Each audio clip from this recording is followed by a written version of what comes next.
The day my aunt's estate attorney called, I was standing in the break room at work, eating a sad desk salad, and trying not to think about the fact that my husband hadn't said good morning to me in 11 days.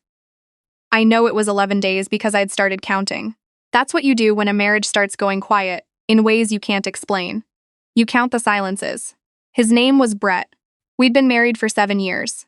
We met at a fundraiser for a children's hospital. He was charming and funny, and he looked at me like I was the only person in the room. I was 31. I thought I knew what I was doing. My Aunt Ruth was my mother's older sister. She never married, never had children, and spent 40 years building a real estate portfolio across 3 states: Georgia, Tennessee, and the Carolinas. She was the kind of woman who wore linen in July and always smelled like cedar. She called me every Sunday until she couldn't anymore. Pancreatic cancer. She was gone in 4 months. I flew to Savannah alone for the funeral because Brett said he had a client dinner he couldn't reschedule. He sent flowers to the service. White lilies. They arrived a day late. When her attorney, a quiet man named Mr. Holt, called me 6 weeks after the funeral, I stepped out of the office and stood in the parking garage, where it was cool and dark and smelled like exhaust. "Ms. Henley," he said, "your aunt left the entirety of her estate to you. We're still finalizing the appraisals, but we're looking at approximately $29 million in property, accounts, and holdings." I said nothing for a moment. "Ms. Henley?" "I'm here," I said. "I'm sorry. Can you say that number again?" He did. I sat down on the concrete floor of the parking garage in my work clothes and stared at a crack in the wall for a long time. I didn't tell Brett that night. I told myself it was because I needed time to process it. And that was partly true. But the other part, the part I didn't want to look at too closely, was that something had shifted in me over the past year. I had started to notice things I used to explain away.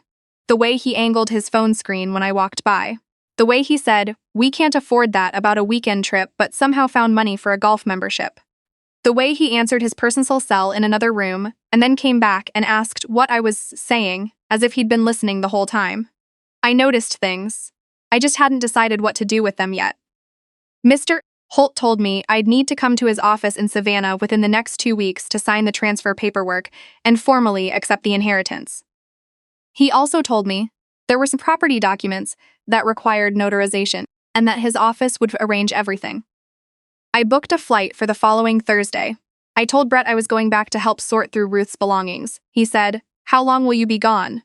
Not "Do you want company?" Not "Let me know if you need help." Just how long? "Probably 2 days," I said. He nodded and went back to his phone. I flew to Savannah on a Thursday morning in October. The air was thick and warm and smelled like rain and salt and cut grass. I used to love that city. My aunt had a house on a street lined with Spanish moss, and she always kept the porch light on for me. Mr.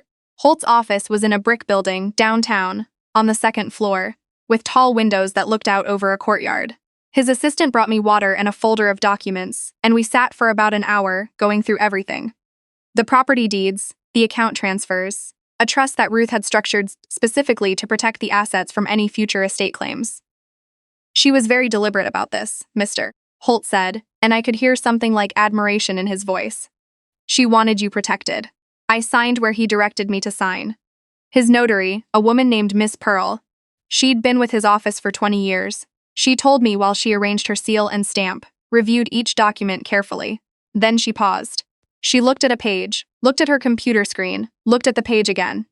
"Ms. Henley," she said, "before we proceed to the final documents, I need to confirm your marital status." "I'm married," I said. 7 years. She turned her monitor toward me slowly, the way someone does when they're not sure how you're going to react. "According to the county record system," she said, keeping her voice very even, "your divorce was finalized approximately 3 months ago." I looked at the screen. I looked at my name, my address, Brett's name, a case number, a date. I didn't move for what felt like a very long time, maybe 5 seconds, maybe 10. The room was completely quiet except for the sound of a ceiling fan turning overhead. I thought about the morning he'd asked me to sign a stack of insurance forms. I thought about how he'd said the broker needed them quickly and I'd been rushing to get out the door, and I hadn't read them carefully. I thought about his handwriting on sticky notes, labeling where to sign. I thought about how ordinary it had all seemed. I looked at Miss Pearl. "Can I see the filing documents?" I asked. My voice came out steadier than I felt. She printed them. I sat there and read through 7 pages with the kind of focus I usually reserve for contracts at work. My signature was there. I recognized it. It was mine, but I did not remember signing those pages. The date on the document was a Tuesday in July. I had been at a conference in Chicago that week. Brett had texted me a photo of his dinner. I had sent back a heart. I folded my hands in my lap. What does this mean for the inheritance? I asked Mr. Holt. It means, he said carefully, that as of the filing date, you are the sole beneficiary, and the assets transfer entirely to you, with no marital claim applicable. He paused.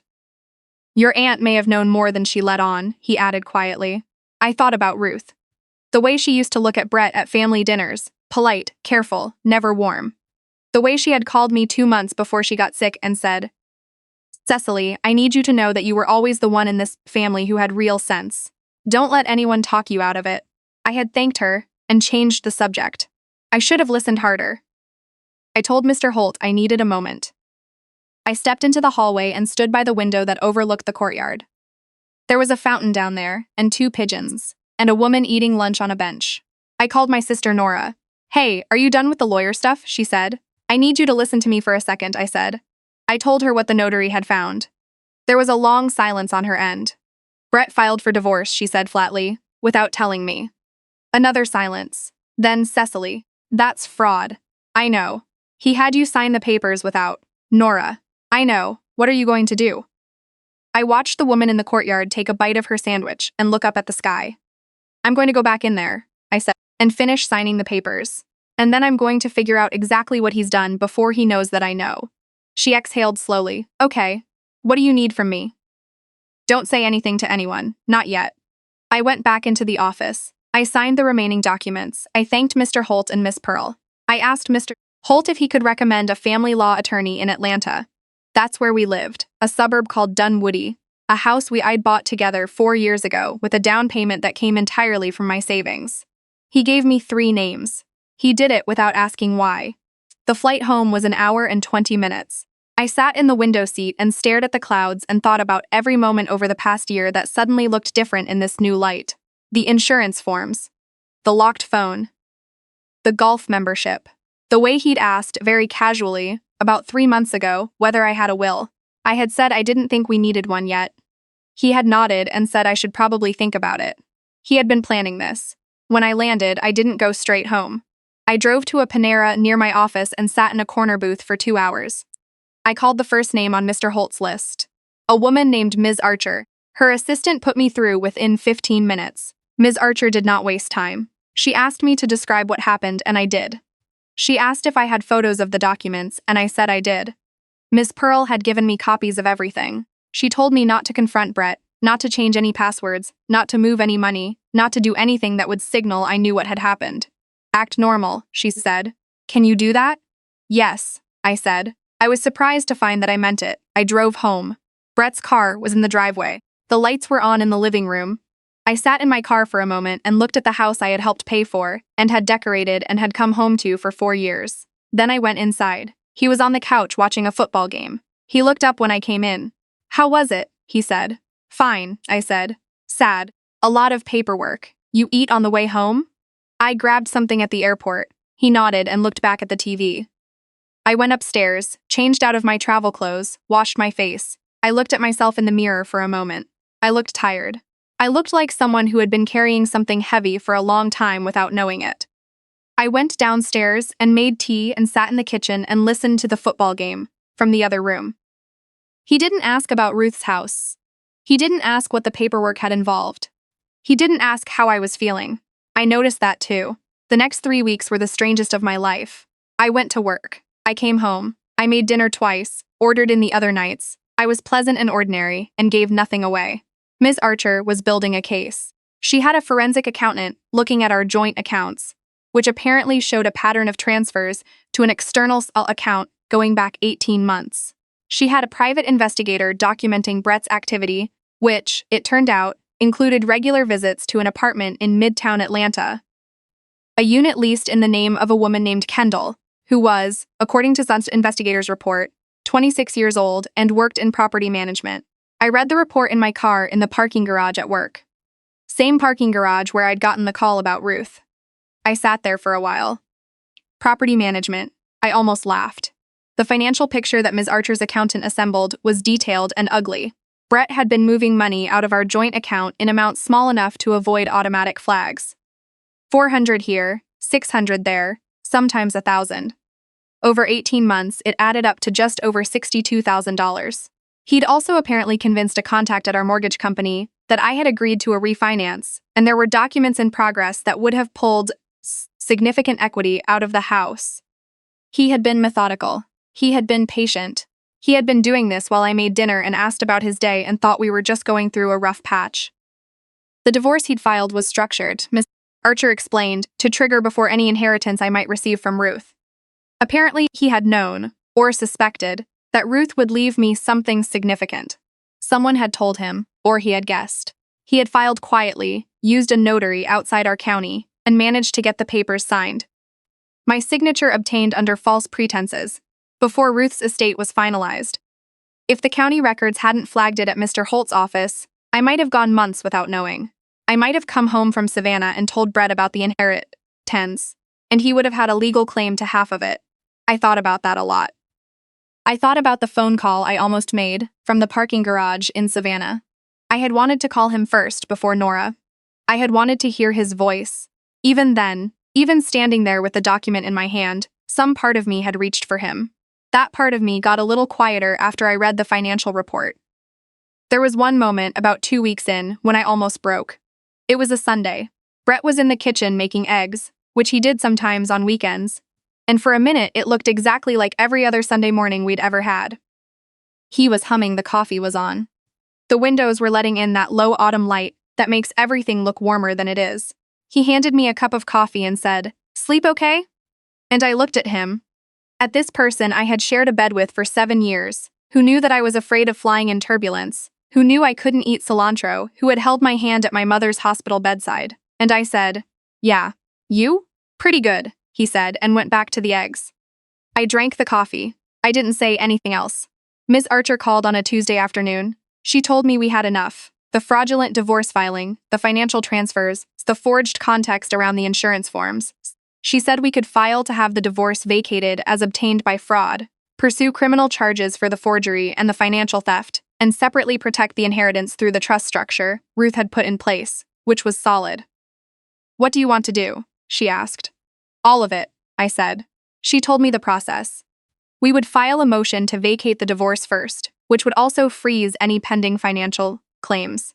She recommended I leave the house before Brett was served, to avoid a difficult scene. I had already thought about this. My sister Nora had a guest room in her house in Alpharetta. I had already quietly moved my most important documents to a safety deposit box at a bank Brett didn't use. I had already made a list. I packed a bag on a Thursday morning while Brett was at work. Clothes, my laptop, the folder of documents from Savannah, a photograph of my Aunt Ruth that used to sit on her porch. I stood in the bedroom doorway for a second and looked at the bed, the reading lamp, the stack of books on my nightstand. I left my house key on the kitchen counter. I did not leave a note. Brett was served the following Monday. Ms. Archer's office called to let me know.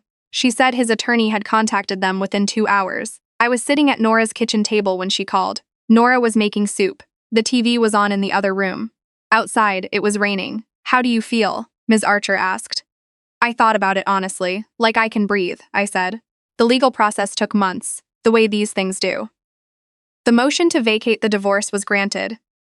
The judge's language in the ruling was notably direct about the fraudulent nature of the original filing. The forgery finding opened a separate criminal investigation.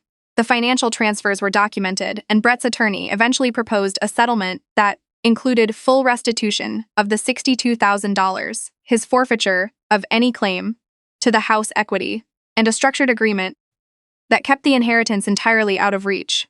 Ruth's trust had been written tightly. Miss Archer said it was some of the cleanest estate planning she'd seen. "Your aunt really did not want anyone getting their hands on this," she said. "No," I said. "She didn't." Brett and I had a brief, awkward conversation through attorneys about the house. He wanted to negotiate on the equity. His attorney sent a long letter making various arguments. Miss Archer replied with 2 paragraphs. His attorney did not send another letter. I went back to the house in January, after the settlement was signed. I walked through the rooms. Someone had watered the plants on the porch, which surprised me. I sat in the kitchen for a while with a cup of coffee from a travel mug I'd brought. It was a good house. I had picked the paint colors. I had chosen the kitchen tile. I had planted the rosemary by the back door because I read once that rosemary is supposed to mean remembrance. I didn't know what I was remembering when I planted it. I do now. There's a thing that happens when you go through something like this, where people want you to be angrier than you are, or sadder than you are, or more triumphant. They want a clean feeling they can point to. But it's not like that. It's more like clearing out a room. You move things out, you find corners you forgot existed, you stand in the middle and realize the room is actually bigger than it looked when it was full of someone else's stuff. I kept the house. I'm still there. I framed a photograph of Aunt Ruth and hung it in the kitchen, where I can see it from the table. She's standing on her porch in Savannah with a glass of sweet tea, squinting a little in the afternoon light, looking like someone who knows exactly how things are going to turn out. I think she did. I'm 38 years old. I own a house in Dunwoody, Georgia. I have an inheritance from a woman who called me every Sunday and left me more than I knew how to carry. I have a sister who makes soup when things are hard. I have an attorney who answers her phone on the first try. Some mornings I make eggs on Sunday, and the house is very quiet, and the light comes in the windows, and I drink my coffee, and I think about how strange it is. How you can be living inside something for years and not see it clearly until one quiet woman in a notary's office in Savannah turns her monitor toward you and says, very gently, that the records show something different than what you thought was true. She changed everything with 11 words. I sent Miss Pearl flowers after the settlement was final. Yellow tulips, because Ruth always said, yellow tulips meant you were paying attention. I think I'm finally starting to.